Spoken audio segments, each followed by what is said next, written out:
आज की वीडियो में हम लोग डिस्कस करेंगे जॉन किट की एक नरेटिव पोइम जिसका नाम है इजाबेला और इसका अनादर टाइटल है द पॉट ऑफ बेसिल। अच्छा, इसको लिखा गया 1818 में, लेकिन पब्लिश 2 साल बाद 1820 में कराया गया था।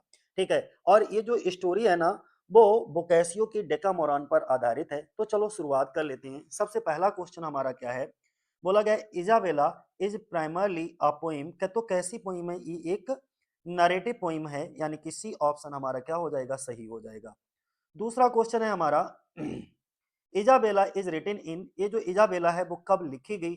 तो हमने कहा लिखी गई है 1818 में, लेकिन पब्लिश 1820 में हुई थी। ठीक है, तो तीसरा क्वेश्चन वही है, इजाबेला वाज पब्लिश्ड इन, तो 1820। सी ऑप्शन हमारा क्या हो जाएगा, सही हो जाएगा।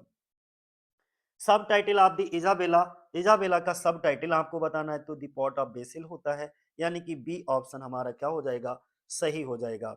अगला हम बात करते हैं 5वें नंबर की। तो 5वां क्वेश्चन कौन सा है, the story of Isabella is derived from. ये जो इजाबेला की स्टोरी है वो कहाँ से आई है?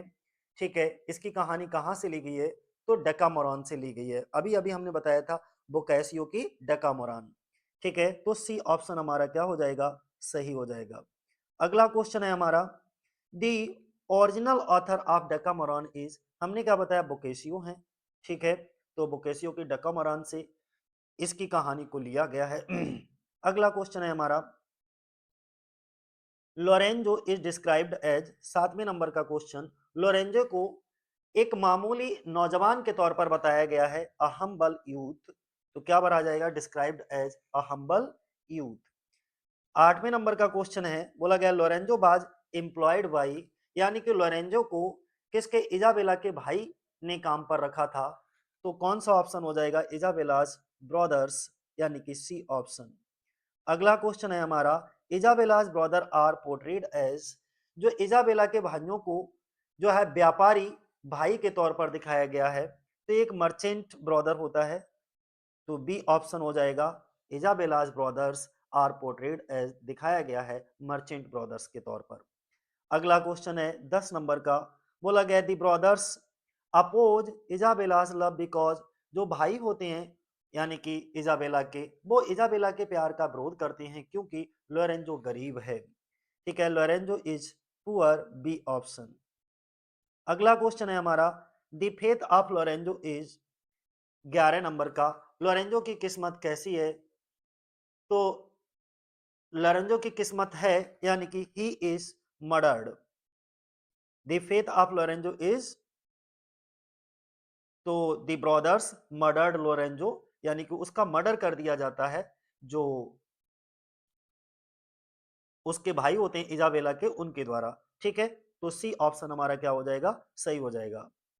अगला क्वेश्चन क्या है, after Lorenzo's death his dead is buried in. जब लोरेंजो की मृत्यु हो जाती है तो लोरेंजो की मौत के बाद उसका हेड जो है इज बरीड, दफना दिया जाता है in a pot of basil में। तो सी ऑप्शन हमारा हो जाएगा। अगला question, Isabella waters the pot with, यानी कि जो इजाबेला होती है वो गमले को से भर देती है।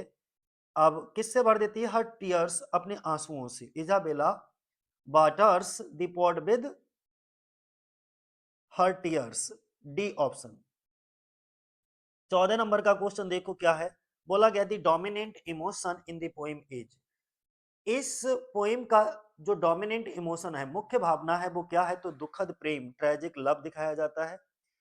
अगला क्वेश्चन हमारा 15 नंबर का, बोला गया है the poem is written in. ये जो पोएम है वो किस में लिखी गई है? तो ओटावा रेमा में लिखी गई है, सी ऑप्शन हो जाएगा।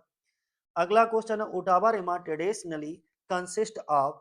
तो 8 लाइन स्टेंजा, ओटावा रेमा में कितनी, 8 लाइन स्टेंजाज होती है, यानी कि एक स्टेंजा में 8 लाइनें होती हैं, बी ऑप्शन।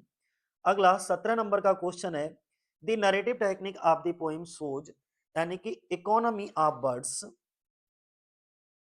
सी ऑप्शन हो जाएगा हमारा, है ना। The tale is narrated with economy of words. 18 नंबर का क्वेश्चन है हमारा, the poet's attitude in the poem reflect self control, यानी कि बी ऑप्शन हो जाएगा। 19 नंबर का क्वेश्चन है, central symbol in the poem is. इस पोएम का सेंट्रल सिंबल कौन सा है? The basil pot, B option हो जाएगा हमारा। अगला 20 नंबर का क्वेश्चन है, बोला गया है the relationship between Isabella and Lorenzo में बेस्ट बी डिस्क्राइब एज, यानी कि इजाबेला और लोरेंजो के बीच रिश्ते को सबसे अच्छे तरीके से बताया जा सकता है कैसे, रोमांटिक लव, यानी कि कौन सा सी ऑप्शन हो जाएगा